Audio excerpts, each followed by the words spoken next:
오늘 아침 일라디오. 안녕하십니까. 오늘 아침 일라디오 아나운서 오승원입니다. 요즘 스마트폰으로 각종 OTT나 게임, SNS 등 볼 게 정말 많죠.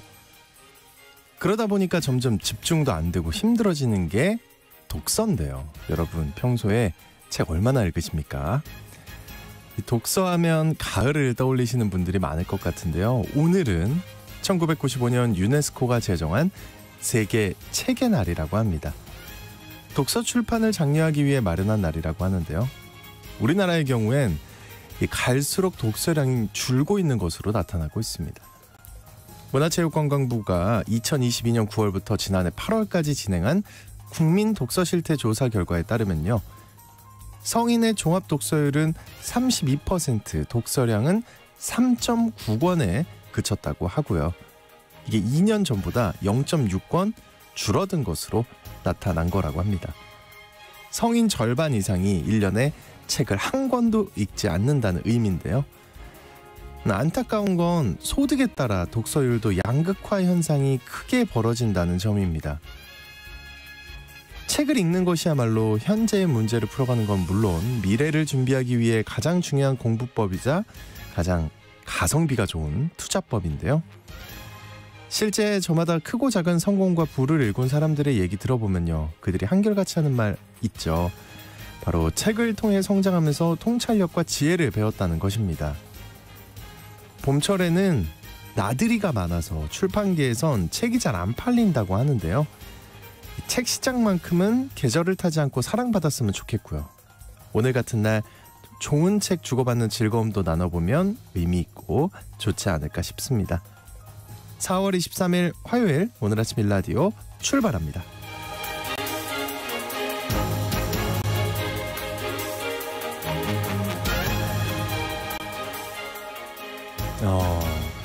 다양한 분들이 있네요. 네, 책을 많이 읽는 분들도 있고 거의 못 읽는다는 분들도 있고 뭐 이제 시작하면 되는 거 아닐까요?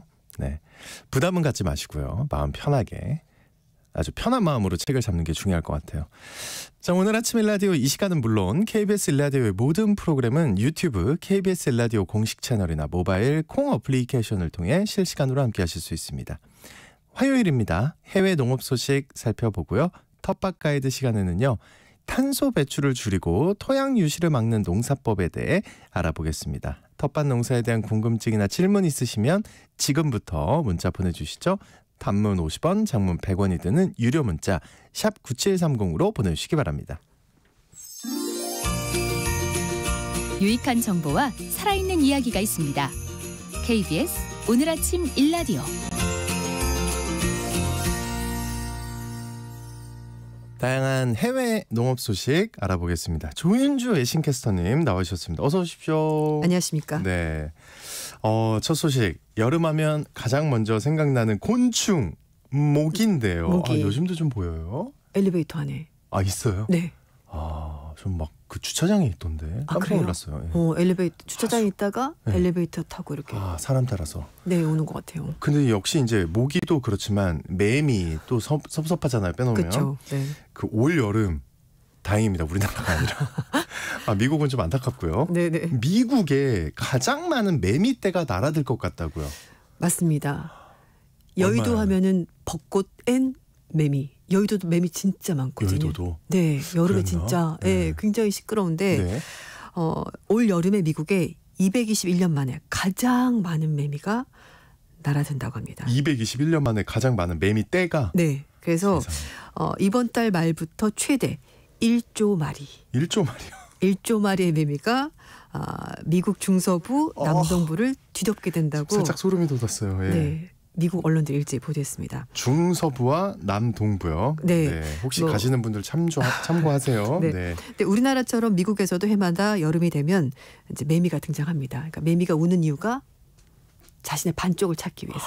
착식기를 위해서. 네, 이제 우는데 올해는 차원이 다를 것 같습니다. 예. 그러니까 1조 마리가 한꺼번에 어느 지역을 돌아다니고 울면서 소리를 내기 때문에 아마 미국에서도 밤잠을 설치시는 분들이 좀 있지 않을까 싶습니다. 근데 저는 좀 신기한 게 221년 만에 가장 많은 매미떼가 날아올 거다. 네. 뭐 1조 말이다. 막 이러는데 이거 개체수 어떻게 아는 거예요? 아, 그렇죠. 예, 이거 맞습니다. 갑자기 이렇게 늘어나는 거예요? 좋은 질문이십니다. 아니 누구나 궁금해하지 않을까요? 아, 예.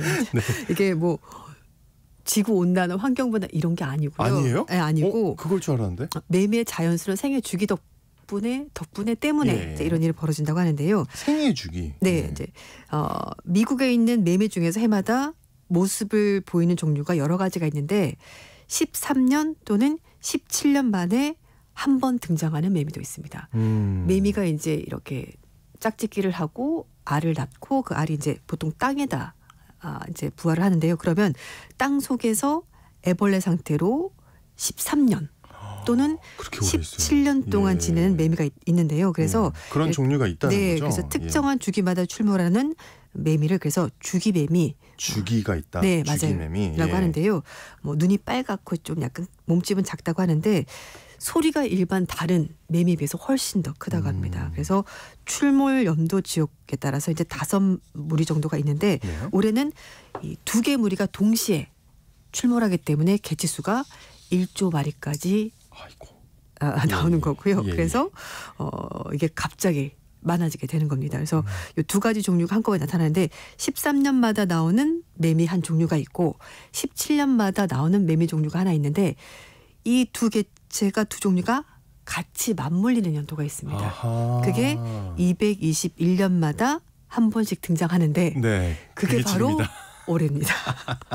그래서 이 전에 출몰했던 연도가 네. 221년 전이니까 1803년에 한 번 나왔었고 이번에 이제 221년 만에 2024년에 다시 등장하게 되는 건데요. 이건 외래종은 아니고 원래 미국에 살던 그런 토종 매미라고 합니다. 토종매미인데. 네, 그래서 예. 미국의 연방환경보호청, 국립공원관리청 등 정부기관과 미국 언론들이 그러니까 이게 자연스러운 현상이니까 뭐 살충제로 죽이거나 그렇게 하지 말아달라라고 이제 홍보를 하고 있고. 냅둬달라고. 네, 맞아요. 그래서 예. 이제 이렇게 왜 갑자기 개체가 많냐 다른 거에 비해서 또 하나는 제가 말씀드린 것처럼 13년 또는 17년 만에 한 번씩 등장하잖아요. 그러니까 다른 매미들은 뭐 7년 주기라든지 5년 주기 이렇게 있을 텐데 다른 매미에 비해서 이 땅속에 있는 기간이 워낙 길다 보니까 한 번 나올 때 많이 나와야 됩니다. 그 기간을 상쇄하기 위해서. 그래서 개체수가 많다고 합니다. 거기에다가 13년 만에 나오는 매미, 17년 만에 나오는 매미 이것들이 같이 합쳐지니까 개체수가 이제 1조 마리까지 되는 건데요. 그리고 이제 사실 매미는 너무너무 시끄럽긴 하죠. 그렇죠. 근데 사실 뭐 사람한테 질병을 옮기거나 바이러스 옮기는 것이 아니기 때문에 아니요. 굳이 죽이지 마라. 네. 그리고 예. 이제 또 하나는 뭐 여러 가지 그 위에 있는 상위 포식자, 새나 뭐 너구리 이런 것들이 매미를 잡아먹고 살다고 해요. 그래서 혹시라도 뭐 살충제 뿌리게 되면은 그 상위 개체까지 영향을 주기 때문에 그러지 말아달라라고 미국 당국 측에서 당부를 하는데 그렇지만 너무 시끄럽습니다. 그럼요. 너무 그래서 시끄럽습니다. 우리 다 경험 있잖아요. 왜? 네. 그리고- 방충망에 한 마리 매달리잖아요. 맞아요. 그것만 해도 진짜 엄청 난리가 시끄러운데요. 납니다. 맞아요. 근데 이 수컷 매미가 내는 울음소리가 100데시벨 이상인데요. 우리나라 참매미가 80데시벨. 아, 우리나라 매미는 80데시벨인데 네, 이것보다 훨씬 더 미국 크다. 토종매미 100데시벨. 네. 목소리가 좀 크네요. 네. 그래서 일단 뉴욕타임즈에서는 아마 이 매미가 나무로 올라가서 이제 성체가 되면은 6주 정도 소리를 낼 거다. 그러니까 이제 사람이 할 수 있는 최선의 방법은 그냥 두는 겁니다. 그냥 돌아. 알겠습니다. 이렇게 예. 얘기를 하고 있습니다. 네, 미국 분들 참고하시고요. 네. 예. 그 미국 소식 하나 더 볼까요? 그 젖소가 고병원성 조류 인플루엔자에 감염돼서 이게 진짜예요? 방역 네. 당국이 비상이 걸렸다고요. 네, 맞습니다. 조류 인플루엔자 하면 우리가 뭐 지금 순간 제가 잘못 네, 봤나 아닙니다. 이랬어요. 예. 닭이나 뭐 오리 그러니까요. 이런 데서 이제 주로 많이 감염이 되는데요. 미국에서는 젖소가 이 고병원성 조류 인플루엔자에 감염되는 사례가 확산되고 있습니다. 미 농무부에 따르면 최근에 사우스다코타주에 있는 농장에서 고병원성 조류 인플루엔자가 발생했다고 밝혔는데요. 앞서서 텍사스주에 있는 한 농장에서도 3월 25일 날 첫 번째 사례가 나왔었고 이후에 미국 전역으로 젖소가 고병원성 조류 인플루엔자에 감염되는 사례가 지금 8곳까지 늘었습니다. 농무부에 따르면 현재 농장에서 검출된 고병원성 주류 인플루엔자는 H5N1형의 하류계통으로 파악이 됐는데요. 네, H5N1 이거 되게 유명한 거잖아요. 네, 예. 맞습니다. 주류 인플루엔자 고병원성 하면 이제 가장 이게 먼저 나오는 건데요. 네. 해당 바이러스가 최근에 세계 곳곳에서 확인되고 있는 변이 바이러스라고 합니다. 우리나라에서도 최근 몇 년간 겨울철마다 이 가금류 농장에서 해당 유전자형의 이 고병원성 인플루엔자가 발생된 적이 있었습니다. 그러니까요. 이게 그 가금 농가에서 일했다면 그래 또 이런 일이 일어났구나 하는데 지금 젖소고요. 네. 젖소가 조류 인플루엔자에 감염된 건데 그럼 우유는 괜찮나요? 네, 일단 가금 농장에서 발견된 것과 마찬가지로 야생 철새가 옮긴 것으로 지금 일단 추정을 하고 있고요. 감염된 소끼리 서로 전파도 가능하기 때문에 젖소끼리도 감염이 됐을 것으로 보입니다.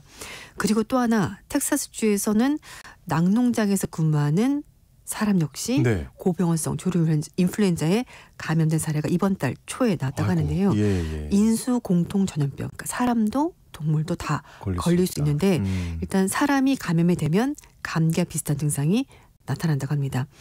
일단 뭐 미국 농무부 측에서는 일반적으로 우유는 유통되기 전에 저온 살균 과정을 거치기 때문에 이 과정에서 박테리아, 바이러스가 비활성화돼서 시중에 유통되는 우유에서는 바이러스 전파가 우려할 필요가 없다라고 설명을 했습니다. 하지만 이제 감염병 확산을 막기 위해서 의심 사례가 있으면 조기에 발견해야 되기 때문에 현지 농가 측에 면밀하게 관찰해 달라고 미국 정부가 당부를 했고요. 조류와 달리 포유류에서는 고병원성 조류 인플루엔자가 감염된다고 하더라도 폐사되는 경우는 드물다고 합니다. 그래서 하지만 만약에 감염이 되면 사료 섭취량이 줄어들게 되고요. 그러면은 우유 생산량이 급감하기 때문에 피해가 있을 수가 있고 젖소가 무기력, 탈수, 발열, 설사 이런 것들 증상을 보일 수 있다고 합니다. 미국 농장에서 고병원성 인플루엔자가 발생되면서 최근에 방역당국 관계자들에 따르면 아직까지 확인된 건 아니지만 그러나 착유기, 우유를 착즙하는 착유기 같은 장비를 통해서도 바이러스가 전파될 가능성이 있다라고 설명을 하고 있습니다. 우리나라도 2월 8일 날 가금 농장에서 고병원성 조류 인플루엔자 발생이 없었는데 주요 매체가 이제 철새가 있었고요. 근데 이게 다 계절이 바뀌면서 다 북상했기 때문에 그 이후부터는 그 이후에는 없었습니다. 다행입니다. 하지만 미국에서는 지금 고병원성 조류 인플루엔자 발생이 끊이지 않으면서 이번 달부터 소, 돼지, 염소 등 포유류 대상으로 해서 모니터링을 계속하고 있습니다. 네. 이 뉴스 한번 봐야 될 것 같아요. 네. 중국 맥주에서 곰팡이 독소가 검출이 됐는데 그 일부 제품이 온라인 쇼핑몰에서 판매돼서 논란이 되고 있다고요. 중국입니다. 네. 중국의 4대 맥주 브랜드 중 하나인 하얼빈. 그 저도 맥주에서 마셔봤는데. 네. 저도 당연히 마셔봤습니다. 그리고 혼자 마셔본 것처럼 했었어요. 아니요, 반가워서 그랬어요. 네, 죄송합니다. 아침부터. 네. 독소가 검출이 됐는데요. 하얼빈에서 곰팡이 독소가. 네, 그런데 일부 온라인 쇼핑몰에서 여전히 판매 중인 것으로 밝혀져서 논란이 되고 있습니다. 근데 이 회사 측에서는 큰 문제가 되지 않는 수준이고 중국 본토에서만 판매된 제품이라면서 해명을 했는데 오히려 이것 때문에 중국 소비자들이 더 화를 내고 있습니다. 홍콩 소비자위원회 측은 최근에 맥주 30종의 안전성 검사를 해봤더니 하얼빈에서 생산된 맥도, 마이다오 맥주에서 곰팡이 독실조인 데옥시빌 발레놀이 발견이 됐다고 하는데요. 이게 하얼빈의 저가 브랜드이고 중국에서만 판매가 됩니다. 하얼빈이 아니라 하얼빈 맥도. 네, 맞습니다. 그래서 이 검출량이 킬로그램당 26 마이크로그램인데요. 국가 표준이 킬로그램당 1000 마이크로그램이기 때문에 몸무게가 60kg인 성인 남성이 하루에 매일 4캔씩 마셔도 괜찮은 수준이다라고 하는데 그렇지만 홍콩 소비자위원회 측은 제품을 계속해서 마실 경우에 메스꺼움, 구토, 설사, 복통, 발열 등이 나타날 수 있다고 하는데요. 이 곰팡이 독소는 주로 밀, 보리, 귀리, 옥수수 등 곡물에서 발견되는데 부패를 일으키는 독소라고 합니다. 그러니까 이제 맥주의 그 원료가 보리다 보니까 이제 이런 일이 벌어진 것 같고요. 과다 섭취할 경우에는 좀 심할 경우 사망에 이를 수도 있다고 합니다. 무섭습니다. 네. 무섭습니다. 흥미로운 해외 농업 소식. 시간이 벌써 이렇게 됐습니다. 근데 무서운 소식을 끝내서 죄송합니다. 다음에 또 업데이트된 거 알려주세요. 네, 알겠습니다. 지금까지 외신캐스터 조윤주님과 함께했습니다. 오늘 말씀 고맙습니다. 감사합니다.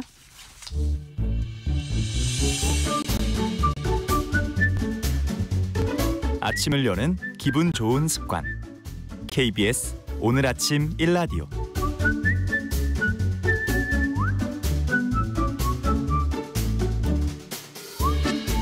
도시농부들의 텃밭 가이드 수원 씨앗도서관 박영재 관장님과 함께합니다. 관장님 어서 오십시오. 네, 안녕하세요. 네, 여러분 오늘 텃밭과 관련해 궁금한 점이 있으시면요. 단문 50원, 장문 100원이 드는 유료 문자 샵 9730으로 지금 바로 문자 보내주시기 바랍니다. 자세하게 답변 드릴게요. 지난 한 주 어떠셨습니까, 원장님? 오늘 근데 네. 멋진 모자를 쓰고 오셨네요. 넓은 모자를 써야 돼서요. 예. 고구라는 절기에 맞게 좀 비가 왔고요. 또 오늘 저녁부터 또 온다고 예보되고 있네요. 그러게요. 약간 흐리던데요. 네. 하늘이. 예. 고구에 맞춰서 사실은 보리나 밀과 같은 가을 작물들이 이삭을 키우고 이렇게 또 양파나 마늘 같은 경우는 뿌리가 굵어질 철에 맞춰서 이렇게 비가 내려주는 거라서 네. 고구에 비가 오면 또 풍년이 든다는 말도 있으니까 그러니까 올해 마침 그날에 딱 왔어요. 네, 농사가 잘 될 것으로 생각됩니다. 그리고 또 아무리 많은 비가 오더라도 비가 오면 3일 안에 밭에 있는 물이 땅에 스며들어야 합니다. 만일 3일이 지나도 물이 고여 있는 곳이 있다면 배수로를 정비해서 물이 잘 빠지도록 이렇게 만들어줘야 합니다. 근데 이 물 빠짐 신경 쓰라고 예전부터 말씀 많이 해주셨는데 네. 그 물 빠짐을 위해서 이웃 간에 협동이 필요하다고요. 네, 아존인수라는 말이 있죠. 네, 이런 것처럼 물을 공급하기 위해서 서로 경쟁을 하게 되는데요. 영어에서도 마찬가지로 라이벌이라는 말도 예. 강을 끼고 경쟁하는 관계를 말합니다. 그렇군요. 예. 하지만 농업이 이웃 간의 협동이 중요한 진짜 이유는 물을 잘 빠지게 하는 데 있습니다.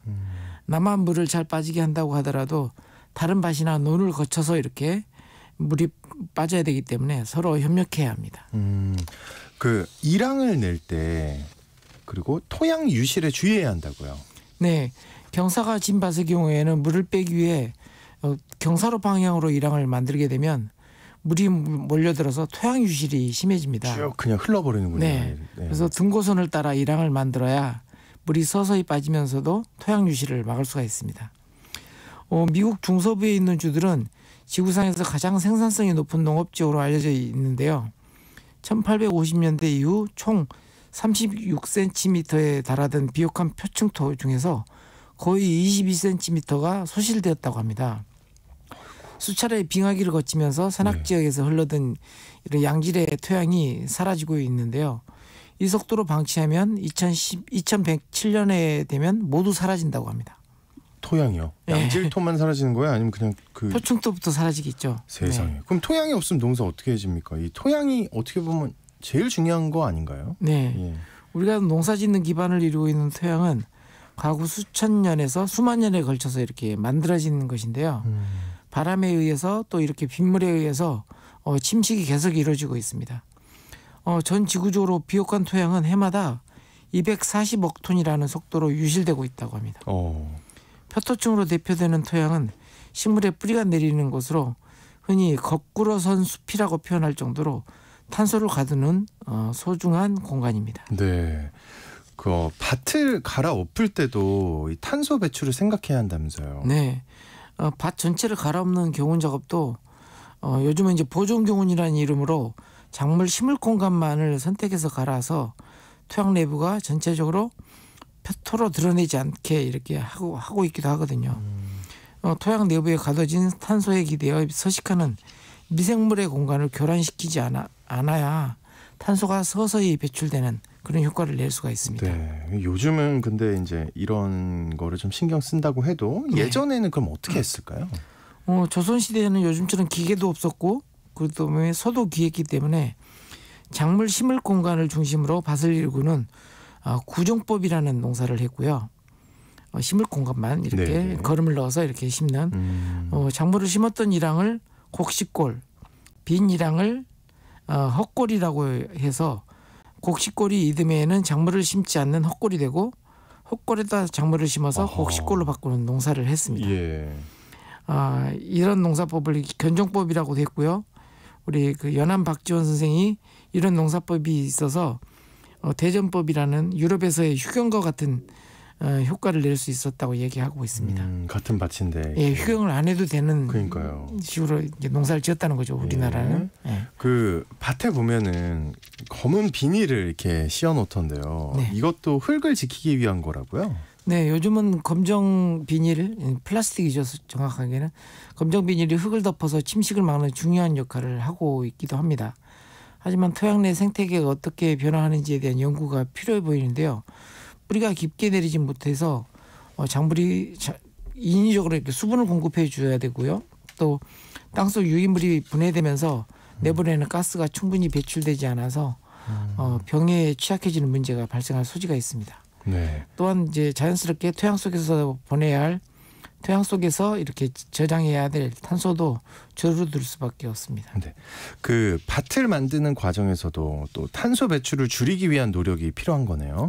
네, 요즘 각 농업진흥기관에서 탄소 중립 농업에 대한 홍보가 많이 이루어지고 있습니다. 이렇게 밭을 만드는 과정에서부터의 조그만 실천 방침이 나왔으면 좋겠는데요. 비닐을 사용하지 않는 소농이나 도시농업에서는 낙엽이나 볏짚을 이용해서 흙을 덮어서 침식을 막는 노력이 필요합니다. 그리고 무엇보다도 친환경 농업을 실천하는 것이 중요한데요. 1년 동안 전 세계에서 생산하는 화학 비료 중에서 암모니아가 총 1억 9천만 톤에 달하는데요. 네. 이렇게 화학 비료를 만들어내는데 각 톤당 2톤의 이산화탄소가 배출됩니다. 전 세계에서 인류가 배출한 온난화가스의 1%를 차지할 정도인데요. 퇴비나 유기질 거름을 이용하는 친환경 농업만으로도 벌써 전체 배출량의 1%를 감소할 수 있으니까 네. 친환경 농업을 권장하는 게 좋은 방안일 것 같습니다. 농가에서 이제 탄소 배출 줄이는데 기여하는 거예요. 예. 그렇죠. 사례가 있으면 또 소개해 주세요. 네. 수원시를 포함한 일부 지자체와 민간단체에서 황사와 미세먼지를 막기 위해서 몽골에 나무 심기를 지속적으로 하고 있습니다. 사막이나 사막에 인접한 지역은 표토가 없거나 적은 지역이 대부분이어서 나무가 살 수 있을까 하는 그런 좀 의구심이 드는데요. 네. 호주의 사례가 있어서 비교해 보면 좋을 것 같습니다. 호주에서는 사막 주변부부터 초원을 넓혀 나가는 사업을 합니다. 그러니까 사막에 바로 가는 게 아니고 사막 주변에 초원을 넓혀서. 네, 나무보다는 초원을 넓혀 나가는 사업을 하는 건데요. 네. 그 방법이 지렁이 똥으로 경단을 만들어서 땅 속에 심는 방법입니다. 지렁이 똥으로 네. 경단을 만들어서 그걸 땅 속에 심으면 어떻게 되나요? 네, 이 지렁이 똥에 지렁이 알과 그다음에 사막에 자라기 쉬운 풀씨를 넣어서 경단을 만들어 땅에 구멍을 뚫고 넣어주는 방법입니다. 이야, 그러면은 이제 지렁이도 자라고. 그렇죠. 예. 풀씨에서는 이제 풀이 나와서 성장하고 풀뿌리가 나오면 풀뿌리 중에서 이제 풀뿌리는 계속 죽었다 살았다 이렇게 새로운 뿌리들이 나오거든요. 그러면 죽은 뿌리들은 또 지렁이가 먹고 또 거름을 만들어내고 이런 효과죠. 그러면 이제 초원이 넓어질 수 있다. 그렇죠. 이야, 신기합니다. 처음부터 확대해야 나중에 나무 심을 공간이 생기겠죠. 그럼 관장님은 사실 이제 사막에 나무를 심는다는 것에 대해서는 약간 좀 회의적입니다. 예. 식물이 뿌리 내릴 수 있는 토양은 바람도 비도 아닌 식물이 만들어낸 것입니다. 예. 식물이 뿌리를 통해서 내려보낸 유기산이 토양을 풍화시키고 또 미생물들을 불러 토양의 입단이 바람이나 비에 쓸려 내려가지 않는 구조로 만들어주는데요. 땅을 이제 로타리로 이렇게 겨운하게 되면 토양의 구조가 깨져서 비가 스며들지 않으니까 쉽게 비에 의해서 이렇게 침식이 이루어집니다. 밭에 가시면 흙을 어루만지면서 좀 고마움을 표현해 주셨으면 좋겠습니다. 그러니까 오늘 방송 들으니까 저도 이제 그런 생각이 드는데 근데 약간 안타깝네요. 왜 비는요, 물은 순환하잖아요. 네. 근데 흙은 순환이 안 되겠네요. 생각을 해보니까. 흙은 한번 쓸려 내려가면 바다로 이어져서 영구히 소멸되는 거죠. 그래서 사실은 토양은 무한한 자원이 아니라 유한한 자원이라고 할 수 있습니다. 예. 혹시 나중에 과학기술이 엄청 발전해가지고 네. 그 토양을 다시 육지로 가져오는 뭔가 개발되지 않을까요? 그럼 또 엄청나게 또 에너지가 들겠죠? 예, 상상을 한번 해봤습니다. 네. 자, 이제 청취자분들이 보내주신 사연과 질문 살펴보겠습니다. 지난주에 답변 못해드린 것부터 살펴볼게요. 8937님, 텃밭 한 일항에 4분의 1쯤 생강을 심었어요. 그리고 생강 옆에 대파 모종을 심으려고 합니다. 괜찮을까요? 곁에 심으면 좋은 작물도 알려주시면 감사하겠습니다. 하고 보내주셨어요. 네, 이제 생강 옆에 대파. 요즘 네. 이제 생강 심을 때인데요. 대파는 사실은 이제 같은 뿌리 작물이라서 어울리지는 않는데요. 초창기에는 좀 같이 심어서 어느 정도 키웠다가 대파는 이제 다른 곳으로 이렇게 옮겨 심어주면 좋을 것 같고요.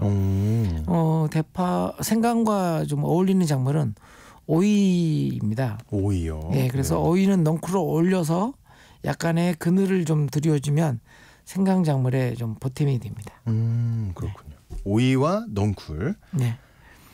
참 그 4554님 배와 복숭아 나무에는 병충해 방지를 위해서 언제 살충제를 쳐야 하나요? 하고 보내주셨어요. 네, 겨울 난 이후에 꽃 피기 전에 일단은 한번 기계유제를 아마 해줬을 거라고 생각이 들고요. 이미 하셨겠죠? 네, 예. 파라핀이라든지 이런 기계유제 성분으로 이렇게 해주게 되고요. 그다음에 주기적으로 이렇게 그 살충제를 하게 되는데 그 타이밍이 보통 비 오기 전, 네. 그다음에 비 온 후. 그래요? 네, 이렇게 이제 해주게 됩니다. 습도가 높아지면 곰팡이들도 많아지고요. 그다음에 이제 해충들도 많이 옵니다. 그래서 항상 일기예보를 챙겨봐서 비 오기 전, 그다음에 비 온 다음에 이런 식으로 해주시고요. 그다음에 이제 고온기에 접어들면 습도가 굉장히 높아지잖아요. 그때는 이제 정기적으로 날짜를 정해서 이렇게 해줘야 됩니다. 근데 이제 습도가 높아지면 해충이 온다. 네. 비 온 후에는 확실히 이해가 되는데 네. 비 오기 전에는 왜 해야 되는 거예요? 혹시 쓸려 나가고 이러지 않나요? 쓸려 내려가긴 하지만 요즘은 또 이제 약재가 이렇게 잎사귀에 붙어 있게 하는 접착제성 전착제라고 하는데 네. 그런 것들이 있어서 쉽게 쓸려 내려가진 않고요. 미리 이제 예방적인 조치고요. 그다음에 비가 좀 너무 길게 왔다 그러면 비 온 후에도 한번 해주는 게 좋습니다. 그렇군요. 6146님 그 고추는 단연생이라고 해서 아파트 베란다에 월동해서 키워봤는데 당해년도 모종보다는 수확이 좋지 않아요. 그 혹시 어떤 방법이 좋은가요? 하고 보내주셨어요. 대단하신데요. 네, 고추를 이렇게 단연생으로 아마 이제 화분에다 심으셨을 것 같은데요. 제가 농진청에 가보니까 원실 안에 진짜 고추가 있는데 나무더라고요. 나무예요? 네, 단연생으로 이렇게 나무를 키워놓으셨는데 네. 이렇게 좀 화분에다 키우게 되면 아무래도 거름도 약하고 적어서 가을에도 거름을 해야 되고요. 또 봄부터도 또 웃거름을 계속 해줘야 되는 그런 방법입니다. 그래서 좀 밭으로 옮겨서 좀 키워보시고요. 또 한번 가을에 이제 추워지면 다시 화분으로 이렇게 옮겨 심어서 월동을 시켜보는 방법을 한번 권해드립니다. 대단하십니다. 네. 엄지척하셨습니다. 6146님. 그 파라나47님. 주말 농장 10평 정도 임대하고 가족이 먹을 채소 종류를 심어서 기르려고 하는데요. 그 퇴비는 일주일 전에 뿌려놨는데 비료도 뿌리고 비닐을 덮어도 되는지요? 하고 보내주셨어요. 네네. 이제 일주일 전에 뿌려놓았으면 어느 정도 토양 안에서 이제 발효가 이루어지고 그다음에 가스도 빠졌을 테니까요. 일주일 정도 지났으면 이제 이렇게 멀칭 작업을 하셔도 됩니다. 네. 하셔도 된답니다. 네. 자, 톱밥과 관련해서 궁금한 점이 있으시면요. 단문 50원, 장문 100원이 드는 유료 문자 샵 9730으로 문자 보내주시기 바랍니다.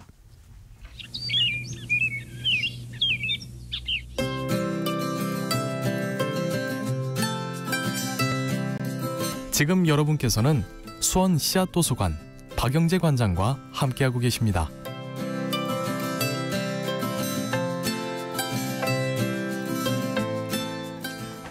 네, 청취자 여러분의 많은 질문이 올라오고 있는데요. 그중 한 분과 전화 연결해서 직접 궁금한 질문 들어보겠습니다. 안녕하세요. 예, 안녕하세요. 네, 어디 지역에 계신 누구신가요? 이 경기도 가평 지역의 김경하입니다. 반갑습니다. 네, 반갑습니다. 네, 선생님 네, 질문 안녕하세요. 편하게 물어보시죠. 예, 제가 작년에 마 열매를 이제 수확해서 냉동실에 보관했는데 네. 올 3월 24일 날 그거를 밭에 심었어요. 네. 근데 아직 싹이 안 올라오는데 그 냉동 보관해서 그런 건지 아니면 늦게 올라오는 건지 마가. 아, 마를 냉동 보관하셨어요? 예. 열매만가요? 열매만 말고 왜 저 땅콩만한 그 네네네. 있잖아요, 마. 영여자. 예. 네. 이 영여자는 냉동 보관하시면 하면 올 텐데. 얼어서 안 돼요? 네, 한번 이렇게 씨앗을 한번 만져보세요. 그러면 이게 물렁물렁해지면서 예. 껍질하고 이렇게 내용물이 분리가 될 텐데, 그죠? 그러면은 그 네. 한 달 됐는데 싹이 안 올라오는 거는 잘못된 건가요? 네, 얼었어요. 얼어서 그러면 안 올라온다고요? 네네. 선생님 괜찮으세요? 어떡해요? 아 죄송해요. 웃음이 나와가지고. 영여자는 씨앗이 아니라 영양체거든요. 예. 그래서 냉동 보관하면 안 됩니다. 씨앗은 원래 냉동 뭐 저기 보관하지만. 추나 처리 한다고 뭐 그래서 뭐 냉동 보관하는 경우도 있잖아요. 아, 그런 것들은 이제 산나물 종류나 곰치나 뭐 이런 것들은 추나 처리를 해서 하는데요. 예. 영여자는 씨앗이 아니라요. 예. 정확하게는 이제 인편이라 그래서 예. 영양체라고 봐야 돼요. 그래서 씨앗이 아니기 때문에 냉동 보관하면 얼어서 싹이 안 납니다. 그러면은 수확해서 실온에 보관해야 되는 거예요, 그러면? 그렇죠. 신문지에 싸서 얼지 예. 않을 정도의 온도에 서늘한 곳에다 보관을 하셔야 합니다. 지금 마씨를 사서 심어도 되나요? 네, 지금 이제 농자재 가게에 가면 다 이렇게 팔고 있습니다. 네. 예, 고맙습니다. 그리고 한 가지 또 질문이 있는데요. 네. 아주 좁쌀보다 작은 콘크리트에 뭐 빨간 벌레가 생기는데, 네. 따뜻한 날 해가 쨍쨍 나는 날 그런 날 그 빨간 벌레가 생겨서 막 기어다녀요. 그 조금 혐오스러운데. 네. 그런 거를 방지할 수 있나요? 어떻게 생긴 벌레인지 정확하게 모르겠네요. 아직 좁쌀보다 더 작아요. 네. 그 뭐 장독대라든가 그 콘크리트 그 벽이라든가 그런 데를 막 기어다니더라고요. 네. 빨간색이에요? 예. 무슨 이름이 있긴 있던데 들어서 보니까. 저는 전혀 잘 모르겠네요. 그 해충인가요? 작물에 피해를 입히나요? 아니면 작물에 피해는 안 입히는 것 같아요. 작물 쪽에는 안 생기고 집 주변에 생기더라고요. 한번 좀 다양하게 시도를 해보세요. 고춧가루 우린 물을 이렇게 좀 스프레이로 뿌려본다든지 이런 식으로 한번 해보시면 이제 막을 수 있을 것 같습니다. 선생님 우리 관장님이 곤충학자는 아니시거든요. 죄송합니다. 잘하셨습니다. 선생님 김 선생님 일단 그 말에 집중을 좀 하셔야 될 것 같아요. 좀 새롭게 시작하는 마음으로 자신 있으시죠? 이제 잘 하시길 감사합니다. 바랍니다. 잘 듣고 있습니다. KBS 오늘 아침 일라디오. 아이고 감사합니다. 앞으로 감사합니다. 잘 들어주시고. 관장님 고맙습니다. 네 감사합니다. 또 질문 있으시면 문자로 남겨주세요. 자 이어서 오늘 올라온 질문들 시간 되는 대로 몇 가지 더 보겠습니다. 9677님이요. 이 강낭콩 심은 지 15일이 지나도 싹이 나오지 않는데 왜 싹이 나오지 않을까요? 궁금하네요 하고 보내주셨어요. 강낭콩은 콩 종류는 심으면 좀 빨리 싹이 나오는 편입니다. 일주일 안에 다 싹이 나오거든요. 네. 그래서 혹여 씨앗을 좀 씨앗 상태가 안 좋은 것을 이렇게 심지 않았는지 한번 살짝 심었던 곳을 이렇게 파서 확인을 한번 해보시기 바랍니다. 만약 싹이 안 좋은 싹이었으면 아마 이제 물컹하게 이렇게 썩은 상태로 발견이 될 거고요. 그러면 이제 빼내야 되는 그런 거죠. 다시 심어야죠. 싹을 좀 확인해 보는 게 중요하다. 그리고 487 하나님 늙은 호박은 어떻게 심나요? 하고 보내주셨어요. 네, 아까 방송에서 말씀드렸던 내용처럼 심을 자리에만 구덩이를 파고 예전 우리 선조들이 했던 씨앗을 심는 방법이 바로 이제 요즘 쓰는 호박 심는 방법인데요. 좀 구덩이를 좀 크게 파고요. 그다음에 거름 밑에는 거름하고 흙하고 섞어서 일정하게 좀 거름을 많이 해주시고 비율이 어느 정도로 해야 돼요? 반반, 비율은? 거름 반, 5대5. 흙 반 이렇게 예. 5대5로 섞어서 밑에 절반 정도를 채워주시고요. 그다음에 거름하고 직접 씨앗이나 모종이 닿지 않게 흙을 좀 약간 좀 깔아준 다음에 그 위에다 이렇게 심는 방식으로 하시면 좋습니다. 5대5로 섞어서 거름과 흙을 5대5로 섞어서 밑에 깔고 그 위에 살짝 흙을 덮고 그다음에 모종을 그 위에 심는 모종을. 방식으로.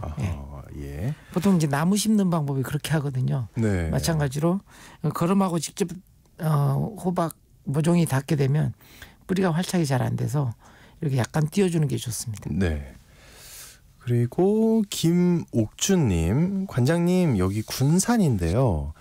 고추랑 고구마 모종 심는 시기 언제쯤일까요? 하고 보내주셨어요.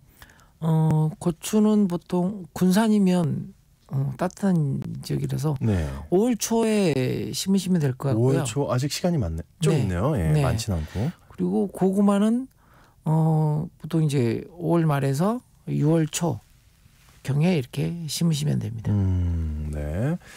0432님 상추에 5개월 숙성된 소변 액비를 20배 정도 희석해서 주고 있는데 생으로 먹는데 기생충이나 위생상 괜찮을까요? 하고 보내주셨어요. 네, 소변에는 기생충은 없고요. 네. 다행입니다. 네. 예. 그리고 이제 20배 정도 희석해서 주면 한 이틀 정도는 냄새가 나긴 하지만 금방 또 냄새도 없어지고요. 예, 그냥 드셔도 상관없습니다. 마음 편히 먹어도 된다. 네. 네.